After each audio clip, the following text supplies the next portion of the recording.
have time to connect this with my page? Yeah, go ahead. Yeah, I just click live, and it takes a couple of minutes, so I can go to the page, and I can tag you, and then you can just go to my page and just share. Yeah, I'm that's going what to I put mean. on the intro, so boom. We'll be right back.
So What's Todd, Yeah, give me a second because I'm having a hard time sharing it.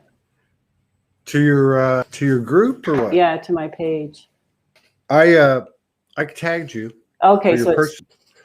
Yeah, I okay. So tagged you for your personal page, okay, so it perfect. should be there. It Yeah, should be there. it was being stubborn. It's okay. We got it. We We got it. got it. We're here. Ain't nothing but a thing. It's a long time coming having you on. Oh my gosh. Yeah. Yeah. So yeah. Fun day. Fun Yeah. week. Yeah. I think yesterday would seem to be one of those prolific days, one of many that we've had that are coming with more and more frequency, you know. Yeah. But so here we are. We're all the hero's journey. We're here to find out about you and see what's happening with you, what happened with you, whether or not you've always been this strange, or it's just something that recently occurred in your life in the last 10 years. Well, I always thought I was strange. People always thought I was strange, and I just went with it. Yeah, it's been, I've listened to a lot of your programs, and first I'd like to say, because of you and the incredible people that you put on your program, I have discovered more about myself. So I'm very appreciative of that. And life has been an interesting journey. And I think that listening to all the stories that people have shared, we all have stories. It just depends what you do with the story. Yeah. And I think the biggest issue with me was trying to understand what love meant. And I grew up in a household where you had to earn love. And if you weren't good enough, they would take it away from you. So when this has been something that you've been raised with, it's kind of hard to discern yourself between what is love, what is happiness. So that's essentially what my whole life has been about, is to understand love. And so it's been interesting because where I've gone and what I've done has just helped me to go deeper within myself. And I think the most interesting thing I recently done was a year ago, I sold my house in Montreal that I had lived in for 31 years and sold 90% of the content and got in a car and drove across Canada, which was about 5,000 kilometers by myself. And I didn't know where I was going. So I knew I was going to British Columbia, but I wasn't sure where. So I ended up here. I'm on Vancouver Island. Oh, and wow. That's a powerful place. We've had people over the years, broadcast from there, but I know they have, I can't remember all the details, but there's a lot of people live out that way. It's a very powerful place. Yeah, no, it is, with the mountains and the trees and the ocean, and it's just incredible. Yeah, so I ended up here and just continuing with this process of trying to understand what love is all about. And even when I was in real estate way back in the 90s, I had quit real estate because I wanted to understand what happiness and love was all about. So recently I was working with a client, and I think the most interesting, I'm bouncing all over the place here, I better slow down. Judith, I don't know, the lovely lady from Africa. Oh, Judith Kuzel. Judith Kuzel. Kuzel, yeah. She did a soul reading on me, which took about 7 months to get. And I had always envisioned myself as Tinkerbell with a little wand, trying to touch people on the head so that they, for a split second, could feel what it would be like to love themselves. And it was interesting because her reading was based on that. And it's something that I've always tried to understand, but you can understand something, but it's to embody it so that it becomes a part of who you are. And what I find interesting with people that I have worked with, when I ask them, I say, how much do you love yourself? And they hesitate. And there's kind of like, well, and I go, well, no, you see, love is something that you do all the time. It doesn't change. Love just is. It's not half of something. Well, I kind of like this of me, but I don't like that of me. And I said, well, you can't do that. You have to love all of you. And I think for me, how I was raised, being a Catholic, you weren't allowed to love yourself. And in a family where, you know, if you were bad, it was taken away from you. So it to me, it is very interesting how people have a fear of love. And another interesting thing I did here was I decided to go for a walk in the woods and fall and break my wrist. So in a hospital and major operation and 5 screws later, but walking out of the forest with a broken wrist, for 2 minutes, I was like a raving lunatic going, why are you doing this to me? What the hell? And then I realized it wasn't that anyone was doing it to me. It was something that I had designed, understanding that we live in a hologram. So because I designed this, I calmed down and had a 20-minute walk out of the woods. And you always say, you can't make this stuff up. And I remember that walking out of the woods, funnily enough, holding my wrist and saying, wouldn't it be really funny if there was a doctor in the parking lot? So 20 minutes walking in, and there's this lady sticking a sign up on the tree saying, beware of bears. And she had masking tape. And my shoelace was undone and I couldn't tie it. And I asked her, I said, could you tie my shoelace? She said, you look like you're in a bit of pain. I said, yeah, I think so. She said, what happened? And I said, well, I don't know. And so I explained it to her. She said, well, not to worry, I'm a doctor. And then she takes the masking tape and goes in the wood and finds the branch and tapes my arm to a branch. It shows me how to get to the hospital because I didn't know how to get there. So, yeah, so I was walking back to the car and I just said to God, I said, well, like, what the hey, you know?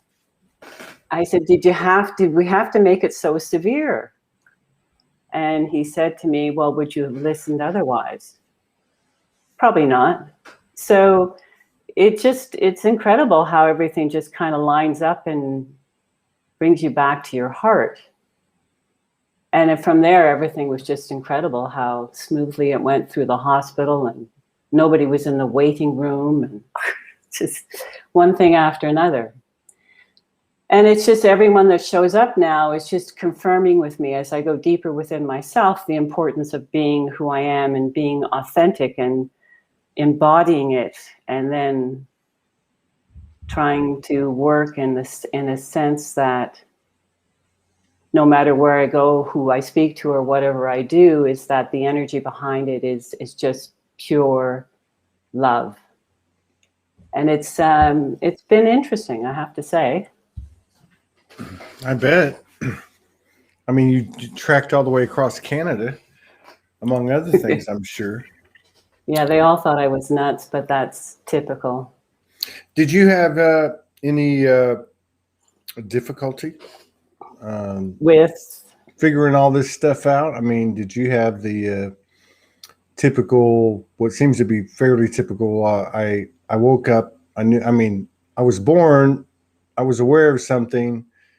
You know, maybe I talked about it. I got suppressed. I shut it down. I went into the matrix. Did my thing. Had kind of a wake up. The universal 2x4 hit me on the head, and then the journey re-begun or was reinitiated. Did you have that type of thing happen? Well, you know, because it's interesting because a lot of your programs, you ask that question.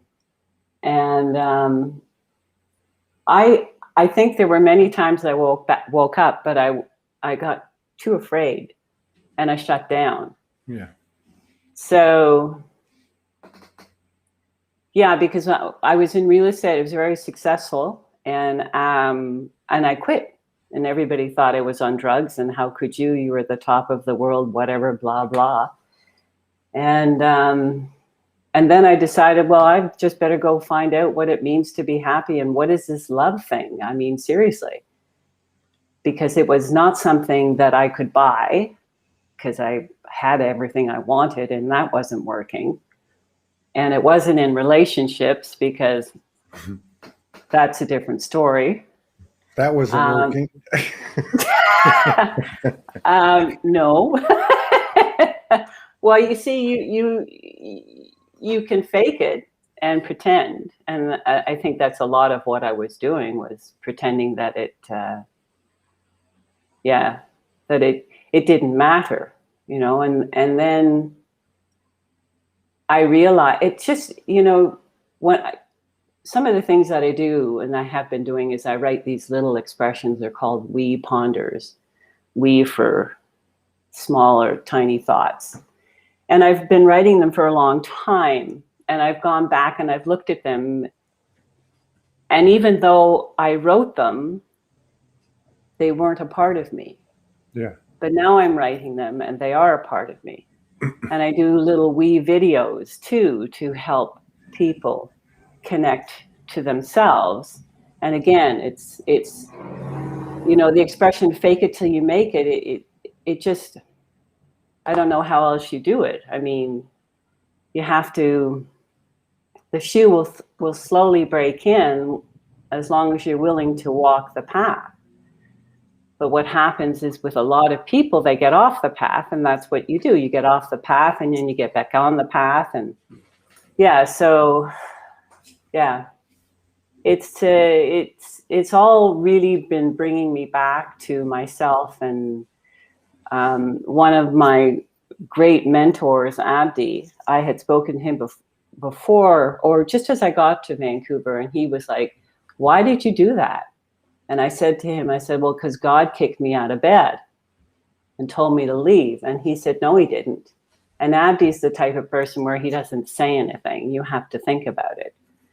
So it wasn't until I broke my wrist, and I, you know, because of all the people you have on your program, because I'm so open to receiving this information, and I started to understand what a hologram is. And I thought, wow, I'm really clever. I created this beautiful place in BC to live.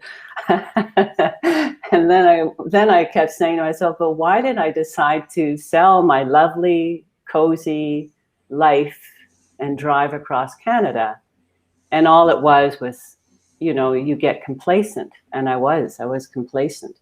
I was happy in my little world and I was doing my little spiritual things, but nothing was working. Clients stopped coming and everything dried up, and I'm going, what the hell's going on with this stuff? You know, what is this? So I just started getting deeper into questions and digging and trying to understand things. And God and I were not friends. I just had no use for him growing up. As a matter of fact, he didn't exist. Father was Catholic, and that got rammed down my throat. So yeah, so God and I were not the best of friends. And then when I realized that what love really is really who is God and who are you, they are together. And this is what so many people have difficulty with, is one, honoring and respecting and loving God, and two is honoring and respecting themselves, because you can't do one without the other. And you can't have a relationship with anyone unless you have a relationship with yourself. And you can't have honesty if you don't have it with yourself, because everything's a reflection of who you are. Mm. And you know that. I don't know anything. Oh, okay, good. I don't know anything. I promise you. I really don't. Neither do I. But no, I appreciate what you're saying. But you know, listening to you, I'm like going, wow. You know, we're all searching for self, and you could just replace that 4-letter word with another one, love. Right? Yeah. I mean, the way you put it, I mean, it's really simple. I mean, you're right. What else can you say? I mean, and what is that? I guess we're finding out. Well, you know, what's so interesting is that when I work with clients and I go through this and I give them a different perspective, because everyone gets stuck in their stuff. And that's the story. Yeah. And the story, what happens with the story is in that people just add to their story. It's like taking a fire and adding more fire, and then you just end up with this massive bonfire and it runs out of control. But that's what people do. They look at their story and they go, but he did, she did, they did, you know, and it just creates more and more. And they become so attached to the story that it just becomes a distraction to who they are and where they need to go. Hmm. And so when I started to, you know, realize that everything is simple, because you see, we live in a society too that's convinced us that, no, this is complicated. You need years of therapy, and you need to read all these lovely, delicious, outdated books. And you know, it's all a distraction. It's just taking away from you discovering who you are. Hmm. So I just, you know, it's not complicated. It's so simple.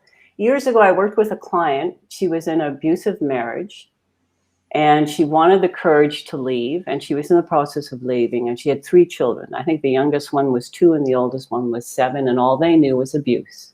Mm. So this is in the beginning when I really didn't understand anything, and I said, oh, well, love's so important, but shit, I didn't know what love was, but hell, I just kept talking about it. And I told her, I said, you know, the biggest struggle we have is because we're so programmed that we forget. We've forgotten who we are, which is life is about rediscovering who we are. So I said, it really is hard for me to love myself. I'm talking about me. And I said, so what I had to do is I went out and got all these little stick and post-it things, and I wrote on it, I love you. And I put it everywhere in my house.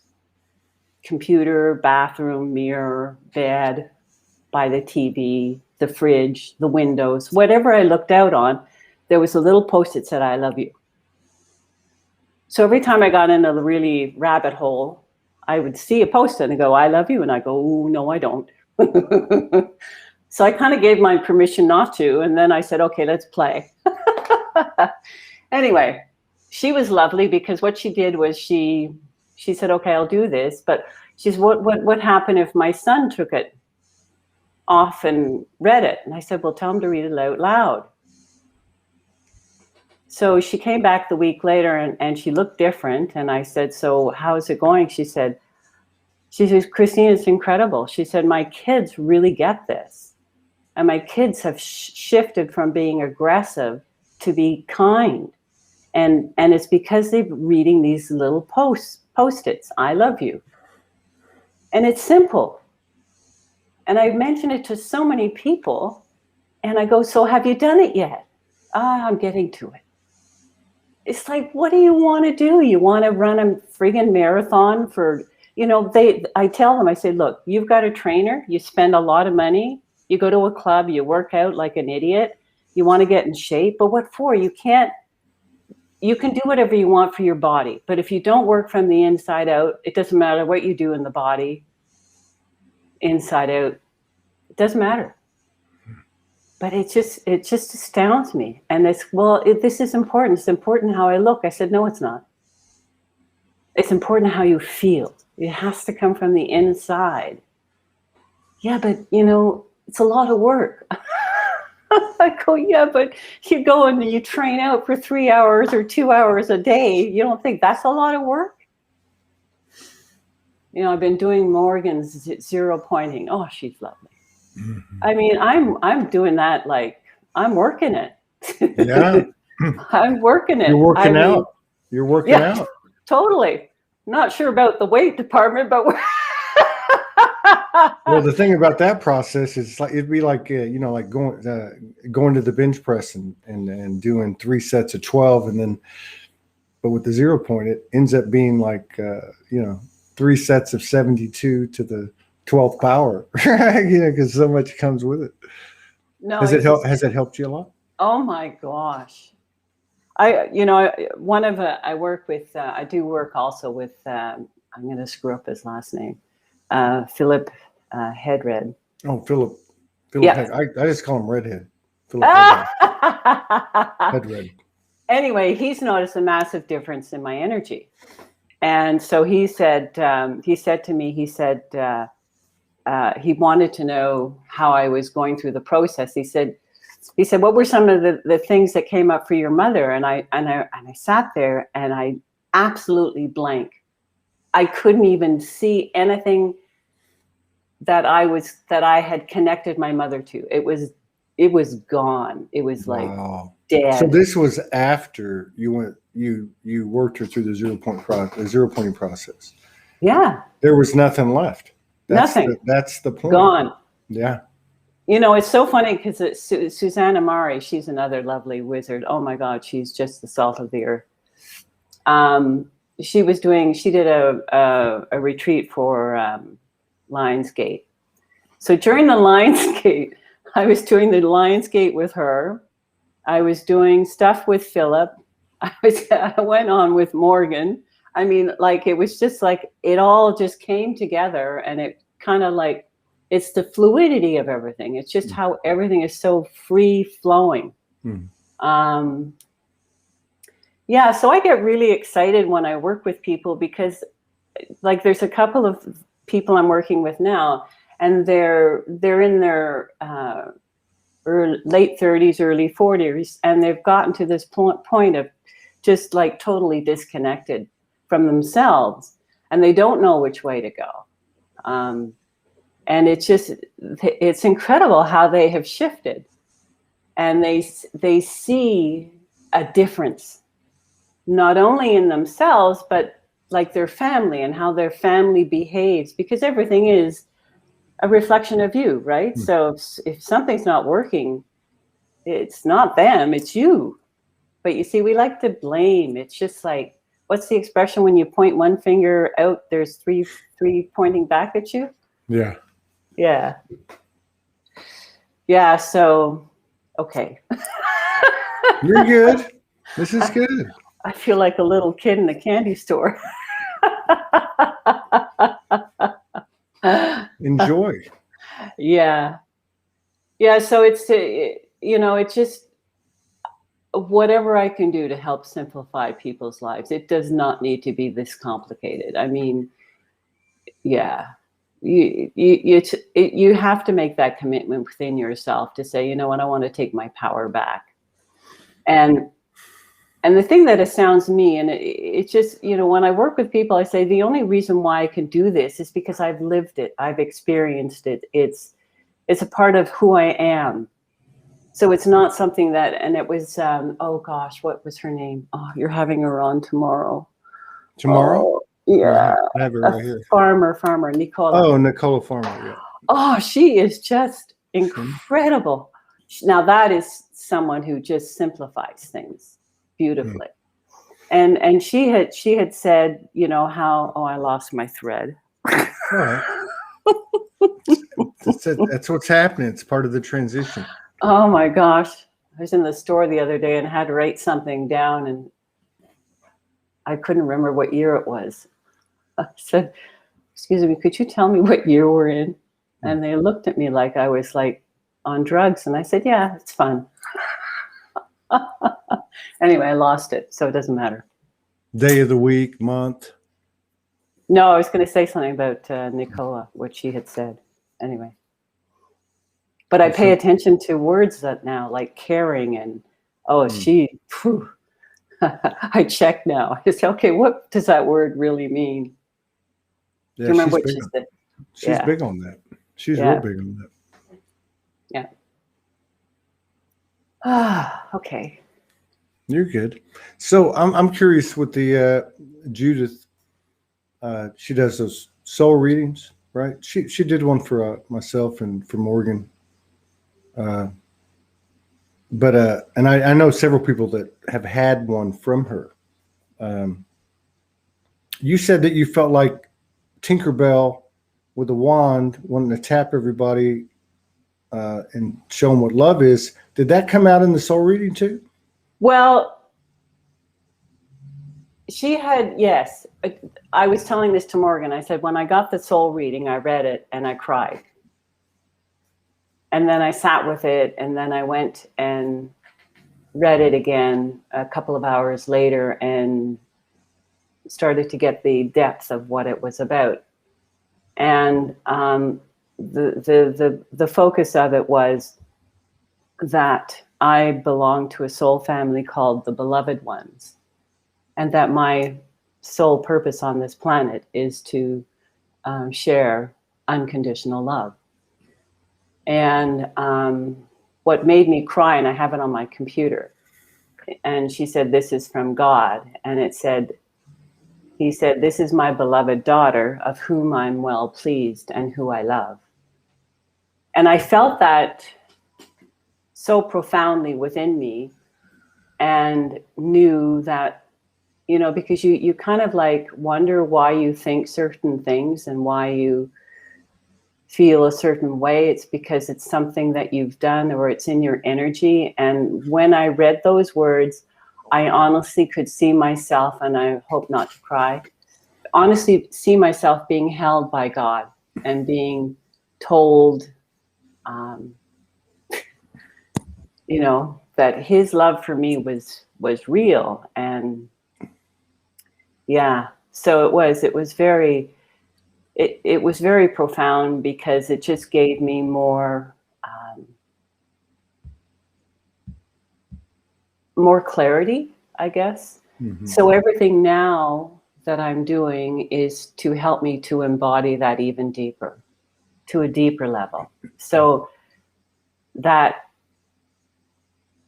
what I say or do energetically affects people in a very loving, beautiful way. Yeah. Regardless of what you say. or think, any of us, right? Think or do. Yeah. I don't think it's really important what we say. It's what is the intention behind the words we use. Absolutely. I think that's where telepathy is really going to help us as we grow more confident in it, because we're not going to be reacting to the words from the programming that we've taken on, but we'll have the clarity to steal that word from you. We'll have the clarity. We'll look at the intentions, because that's where the real message is, right? I mean, that's where the real communication is. Right. But it's, you know, as I said to someone the other day, I said, if you don't live consciously, if you don't pay attention to the intentions you have when you speak, then all you're doing not only hurting yourself, but you're hurting the energetic field within you and around you. Mm-hmm. Because you're projecting out into other people, and they're going to absorb your crap. Mm-hmm. And I think this is one reason why, when I was doing working with people a few years ago, I think this is one reason why everything stopped, was because a part of me knew that I had not embodied it. So I was still in a lot of, I wouldn't say a lot of pain, but I was still in a really self-discovery mode, and to use clients as a purpose just wasn't sitting well, that God kind of like said, okay, you down there, you're stopping. Right. enough of the wounded healer. Yeah. Yeah. And really what's changed. I mean, it's, I like Yes. what you said, because it's, you know, you were saying how Nicola keeps it simple. And simple doesn't mean easy, by the way. No. It just means it's simple to understand. It's simple to understand. Yes. Yeah. But I mean, it's just, what's our, you know, you can look at it and go, oh, well, this is happening regardless of any of us. But there's something to be said for the part we put in, which you would think it's going to be this woo-woo stuff, right? But it's not. It's just actually we're going from an unconscious creator, because we always have created, to a conscious creator. Exactly. Which, again, sounds simple.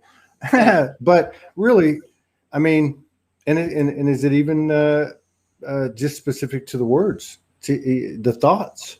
Mm-hmm. You know, that takes some work.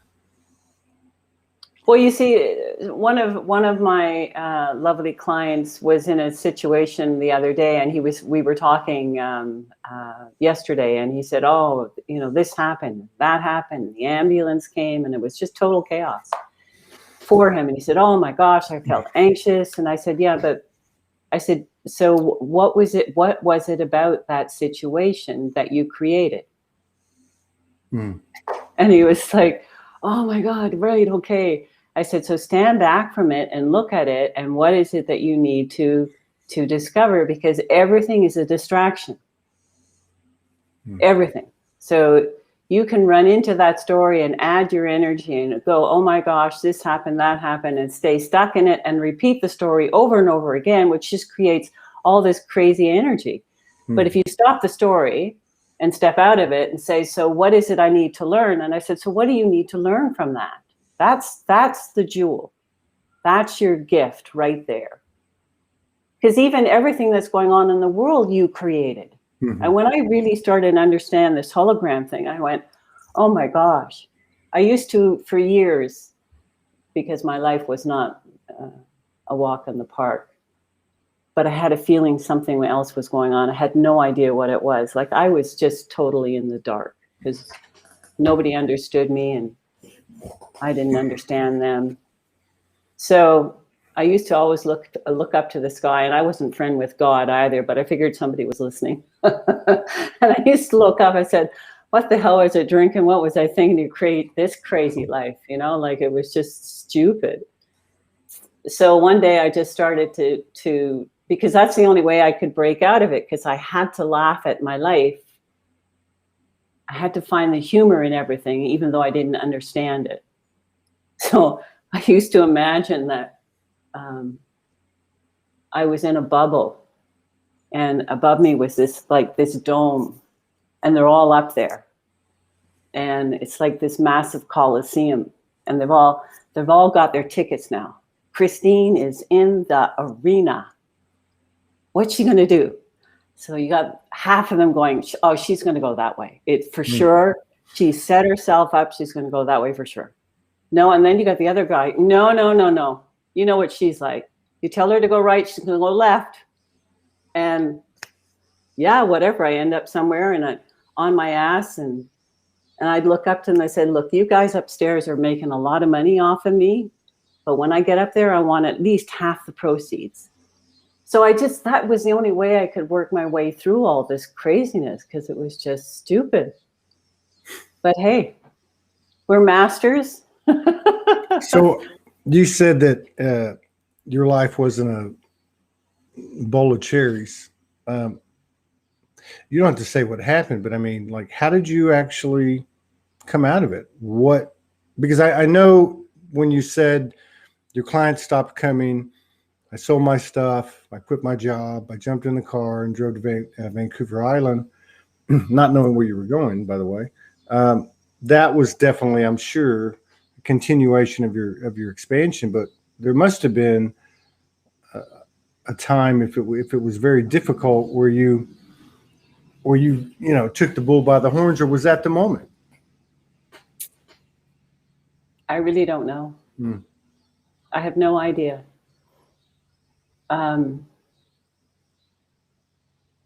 Yeah, I really haven't got a clue as to what was the most poignant part. There were certainly areas in my life that was like a massive pinch, but I didn't understand what the pinch was about, and it was painful. And I went, I'm not playing, and just went back into my rabbit hole and pretended a lot. It's just you hear certain things that sit with you and you don't know what they mean. And I remember hearing the word trust and surrender and patience, and of which 3 I was not very good at. And patience, I've definitely learned that here, starting over. I wanted to buy a property, and I don't know how many I've looked at since December, and even before, living in Airbnbs, and I just went, this is crazy, this has got to stop. And all I heard was trust, wait, trust, surrender, patience. I have a feeling that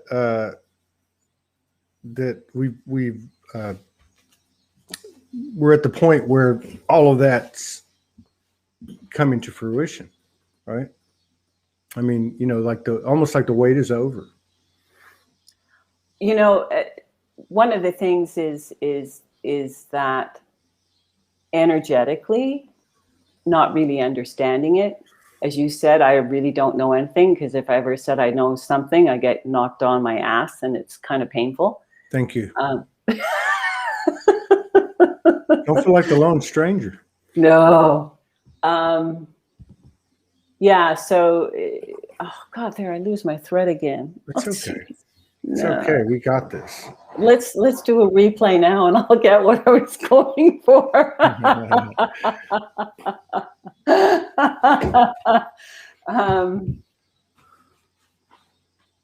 Anyway, doesn't matter. So have you had any experiences out there at Vancouver Island? Because I know I want to say, and we did some shows with Unity Grace. I don't know. I think she goes by Cosmic Love now. But in a group over there, and she wasn't the only one. But there was something about ley lines, an Avalon ley line. I mean, Gene Keys. I mean, there was some major. We did a show, and there was a man that built, I believe it was a labyrinth, or however you say that. I mean, just it seems like a really powerful area. Were you drawn to that? I know you left not knowing what the hell you were going to do, but at some point, were you drawn to that specifically, or you landed there and go, oh, I'm here? It was interesting getting here, because I had people along the way that I hadn't seen for a long time, and they all agreed that I could hang with them for a day. And then all of a sudden, all that disappeared. So it was like, okay, no, it's just keep driving.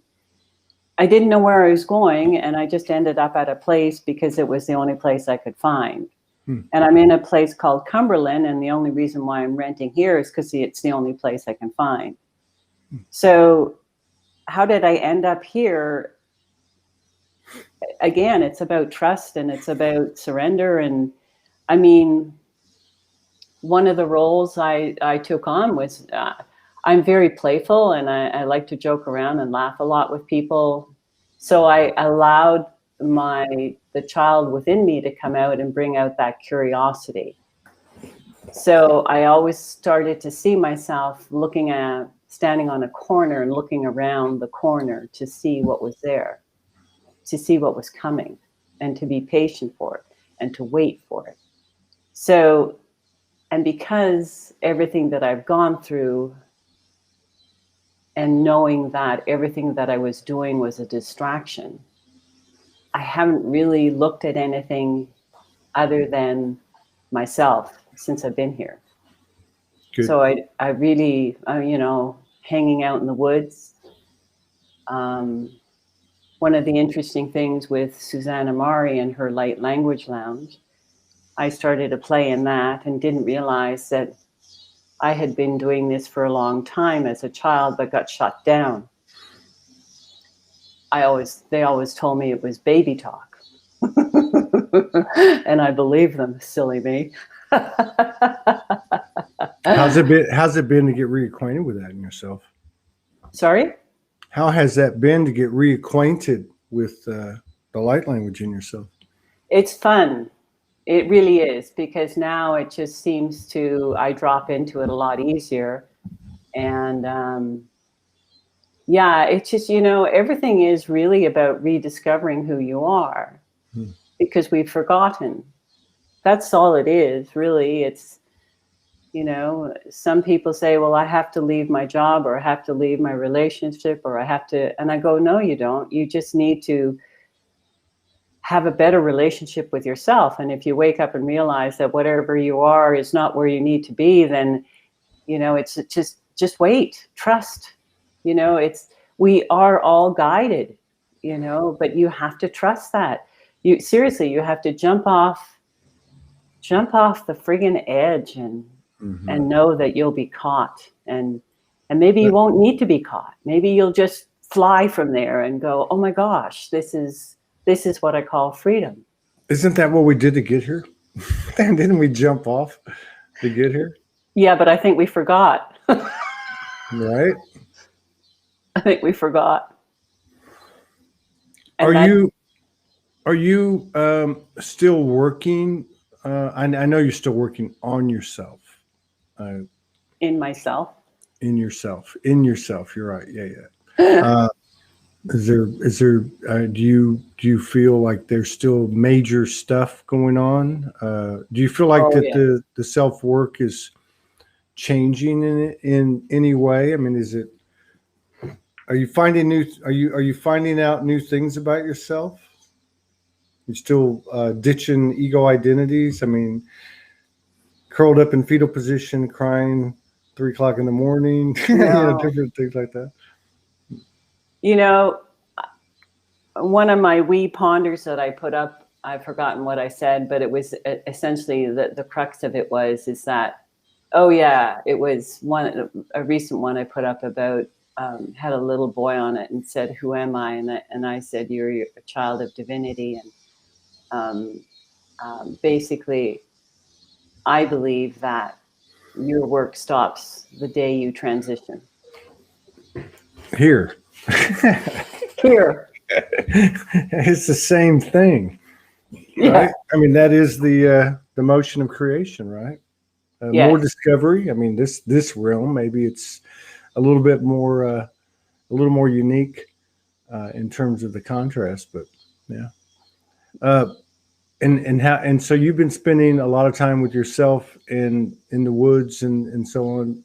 Are you having any heightened experiences? I mean, are you know, not that there's a wrong answer, but I mean, like, you know, are you seeing elementals? I mean, you're getting any, is your communication getting stronger, your clarity? You know, that was so funny. That's why now I'm remembering.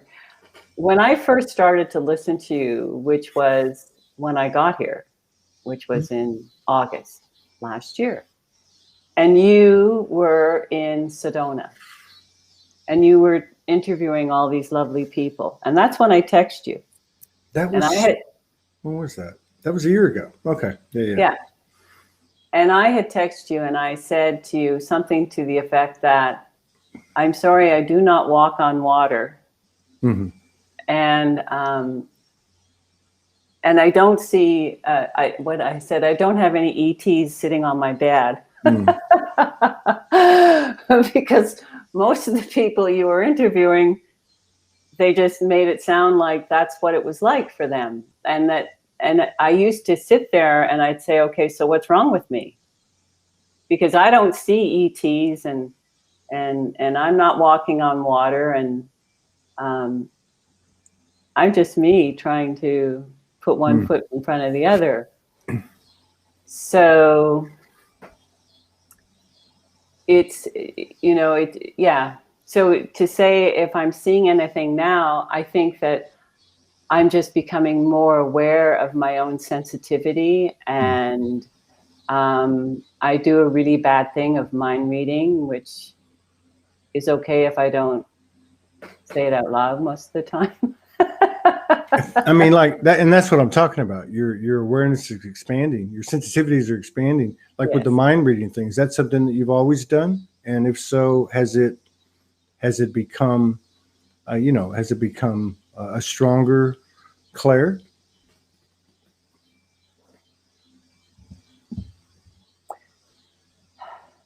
When I worked with clients before, it was interesting as people would say, how'd you know that? And I didn't know how I knew. And now I understand that I have this incredible team that supports me and is with me right now and guiding me and showing me what to say and do. And yeah, so I think at some point I think that for me, I think as I grow and evolve, I think more things will become more prevalent to me as I evolve. I think it's there are some people that evolve very quickly, and I guess for whatever reason, I've chosen to take the slow road. I think I think we're all on the slow road. But I mean, like you're saying about what's wrong with me. Everyone that comes on here, I say everyone. There's more people that come on here and say that than have the experiences that you were talking about. I mean, that's just my take on it. I mean, it's that whole. It's not doubting, but that whole. Lack of the circle being completed, so to speak. Like you're looking at others and going, oh, they can do this and they can do that. I mean, to me, I think that's in everybody, really. I mean, I think everybody's, seeking more, and everybody has different Claires and everybody has a different journey. So I don't know. I don't know. To me, like that's that human, what really human part is, I don't know. To me, it's the real part. It's like the lady that was on before you. I mean, that was like, she's like, oh, I'm still working on myself. I mean, this is a lady now that to me, like her experiences, that's like way out there to me. You know what I mean? But Well, it's interesting because there's a lot of things that I don't remember, and I don't know why I don't remember, and I got to a point in my life where I just figured that I didn't need to remember, because if I did, then it would show up. So it was, so it's all I can say with myself is that I know the work that I'm doing is leading me closer, because I think it's just a combination of where the love you have for yourself and the love that you have for God just becomes such an incredible bond. It's just realizing that love is an energy. It doesn't get stronger or weaker. It just is. It's like, people forget that that's what they were born with. They were brought into this world with love within them. But it's society and church and schools have brainwashed everyone into forgetting about who they are, and it's that's what we're here to discover. And I know that we all are so gifted and so unique and so beautiful, but if you're so distracted, then you're not seeing that. You're spending so much time outside of yourself and doing for others that you forget who you are. Yeah, I think that's going away, isn't it?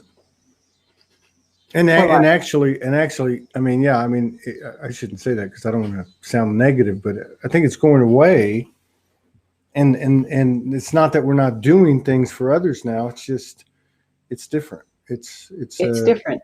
It's coming. Yeah. It's coming from a different place within me. Mm-hmm. It's not, you see, one of the things, because of how I was raised, it was, it was okay to be someone's doormat. It was okay to, let me back up. Because I didn't understand what love was, I would do anything for anyone to be loved, to be accepted, to be appreciated, to be acknowledged, everything and anything. So if I was told to jump 10 feet high, I would jump 10 feet high.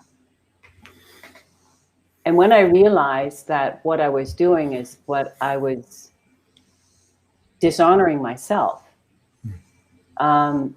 and when I pulled that welcome mat away and started to stand on my own feet, it became very scary because I had to make choices. I had to let go of people. I had to let go of my family. I had to make those choices for my own survival. And through it all, I began to get a sense more of what love is and who I am. And I realized I don't need to do anything for anyone to love me. Yeah. I don't need to do that. I don't need to, people doing things because they feel they have to. But now I don't do because I have to. I do because it warms my heart and makes me feel good about doing it. Yeah. So that is the difference. It's kind of like needing versus just wanting. There's nothing wrong with wanting something, and now that you pointed out this way, that it applies the same way. You do something because you want to do something. Yeah. Versus I need to do this so I'll be accepted. I mean, if you look at that whole template, you come in, you feel like you don't belong here. You're from somewhere else.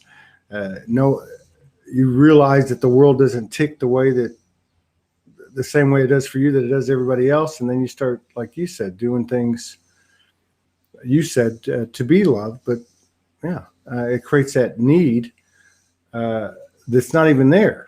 And you forget your wants, right? I mean, it seems to be clearing up now, though. I mean, like, you're a perfect example. I mean, you're successful, real estate, home, the whole 9 yards, and you just ditched it all. As they would say, threw it all away, right? But it's not throwing it all away. Well, the interesting thing is in my house that I had in Montreal, it was my sanctuary. It protected me and kept me safe. And it was surrounded by some very lovely things. And that was the first part, was saying, how do I let go of all this? And then you realize that they're things. You can't take them with you. And you look at how people are living today, buying up things because out of fear and whatever reasons why they're doing it. I mean, if I look at the real estate market here in BC and even across Canada, it's crazy. I mean, it's just a crazy market.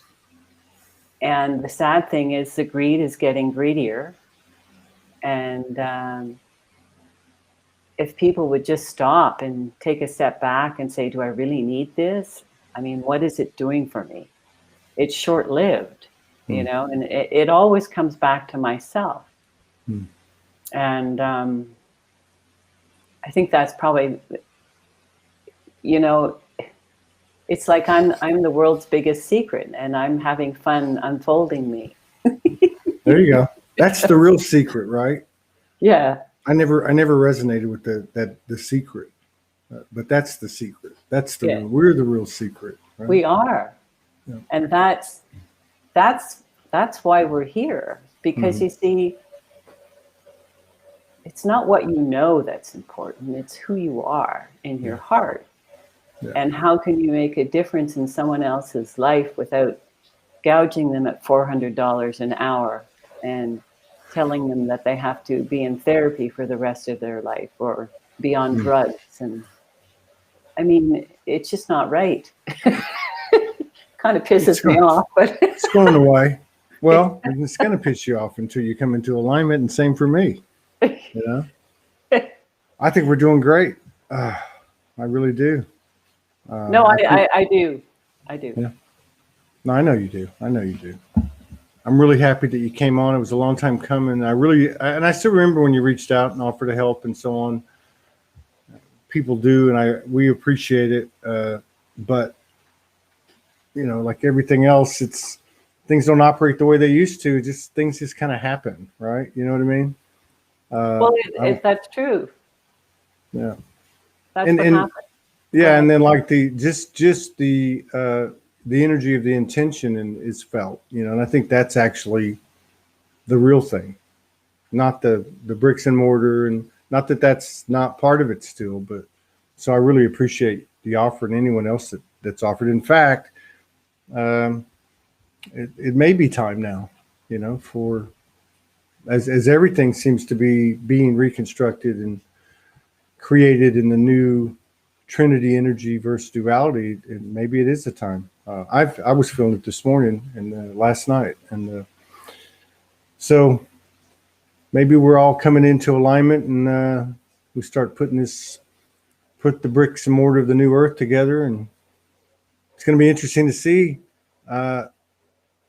you know, as we do that and see the deconstruction of the other side, right? I mean, it's already happening as well. Well, it's exciting. I think, you know, I remember Abdi saying to me probably about 3-4 years ago, he said that things are really going to be changing on the planet and really quickly. And I said, well, will it happen in my lifetime? And he said, no. But everything's moving so fast and people are more open. At least I feel that, because it's making things move a lot faster. Yeah. Yeah. I don't resonate with what he said at all. But he's even changed that, you see, because he went, wow, you know, I even a year ago, he said, it's incredible. It's incredible how all the energies are moving, and the support that's on the planet right now and off the planet right now is incredible. So yeah, agreed. And I've seen a lot of people. Well, I mean, the timeline convergence has accelerated. Period. And I've seen a lot of those, you know, those prognostications pull up the whatever you want to call it, the date. You know, what the date whatever that is. I mean, if there's no linear, what the hell does it even? You know, it's not even a point of reference anymore. Well, exactly. But the point is that the expansion has accelerated what we would call the timeline in terms of the you know, the in the context of, like, you know, the perception of linear.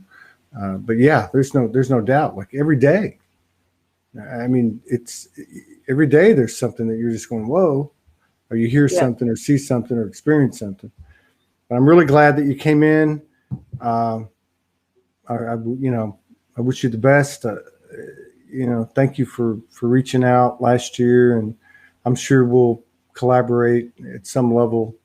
It just feels right, and you know, just keep on doing what you're doing. It's you know, it doesn't matter if the whole world's watching or no one's watching. Like the effect on the grid's the same. You know, what you're doing is such a great example for everyone to, you know, the self work, and it doesn't end. This is, like Franco says, it's a university and a playground. Yeah, it's not one or the other. It's both. But it's what we do as a collective too. You know, that's what's really making the big difference too. Yeah, no doubt. I posted a video. I said it on the last show. I posted a video on my page today when I got back on. And the teams assisted me in getting them back on, which they had told me it was going to be like 10 to 14 days, but somehow or another we got on back on within 18 hours. But yeah, I saw this. It was a whistleblower that was part of Project Looking Glass, that technology. And it was very interesting. It's at 11 minutes, and it's just basically a narrative of him talking about what his experience was. It's not like a Q&A. It's just a guy talking with music behind him. And in the short of it is, through this technology, which was used up in, I think, through the 90s with the research I've done before, they shut it down because no matter what simulations they ran, on or about 2012, everything converges to one timeline, no matter what manipulation is attempted or what deception or illusion is presented. So there's no doubt that we're in the like like in the stretch run, and it feels good, and it feels powerful and exciting and very new every day. So I appreciate what you're doing, Tinkerbell. And somebody, Peter Pan's out there, so maybe I'll need to hook up. Somebody said, I understand Peter Pan. Thank you so much. I'm going to have to lay down for a second. I'm having a bit of a download here the last 30 minutes. Thank you very much. I'm sure that has something to do with you and everybody else. Bill's in the mail. Right. It's an equal energy exchange. I love you. So take care. God bless. Thank you so much for being so open, and we'll be back in 55 minutes with the last show of the day. Okay. Take care, Todd. Much love to you.